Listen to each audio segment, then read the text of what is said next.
And the marriage was fixed.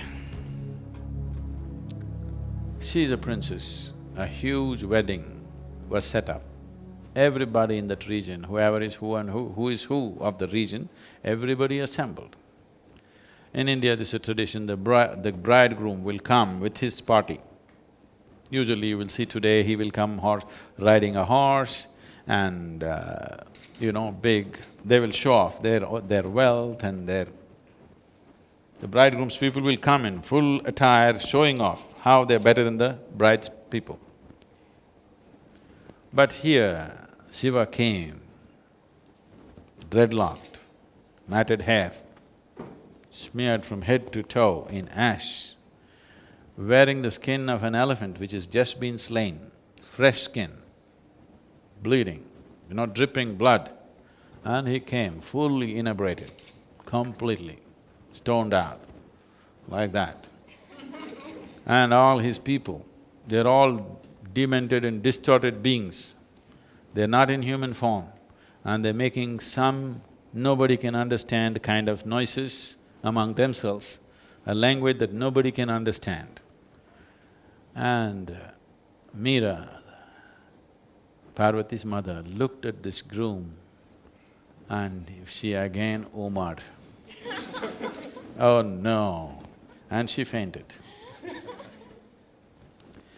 Then Parvati went and begged Shiva, for my mother's sake, put on a little better, I don't mind the way you are. I just don't mind how you are. All I want is you, the way you are. But for my mother's sake, just show a little more pleasant self. He said, okay. And he put on a very beautiful form, attired himself well. And then he came, and then the people said he's a Sundaramoorthy, that means he's the most beautiful human being they'd ever seen. He was 9 feet tall. They say when he stood, he was level with the horse's head. This description is there in many scriptures. When he came down south, they said he was twice the height of an average woman. Generally in South India, now it's all mixed up, otherwise, southern Indian people, women were generally 4.5 to 5 feet, less than 5 feet. So they said he is twice that of an average woman, that's how they described here. There they said he was level with a horse's head. So approximately 9 feet tall man, the most beautiful man, and everybody was awestruck by his presence. Then he came and sat down. Marriage is to happen. When marriage is to happen in India, especially in this kind of weddings, the antecedents of the bride and the groom are spoken with great pride. The ancestry, where they come from, how pure their blood is and all that stuff. So for the bride, glorious things were said. Her father is the mountain king and many things were said about her. Now they asked, what about the groom? He simply sat quietly. He said nothing. And there were none of his relatives who could speak any language.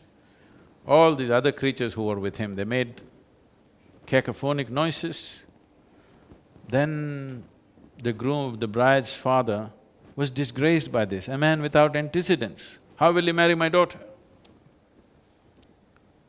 Nobody knows where he comes from, who his parents are, what is his lineage. How can I give my daughter to this man? He rose up in anger. Then there was a sage, Narada, who had a single-stringed instrument called ektara. He just did tang, tang, tang. The king got even more angry. What are you doing ektara for? Narada said, this is his antecedents. He has no father, he has no mother. Then what's his basis? Tang. His basis is sound, reverberation. He is just born out of a reverberation. He has no parentage, no antecedents, no lineage.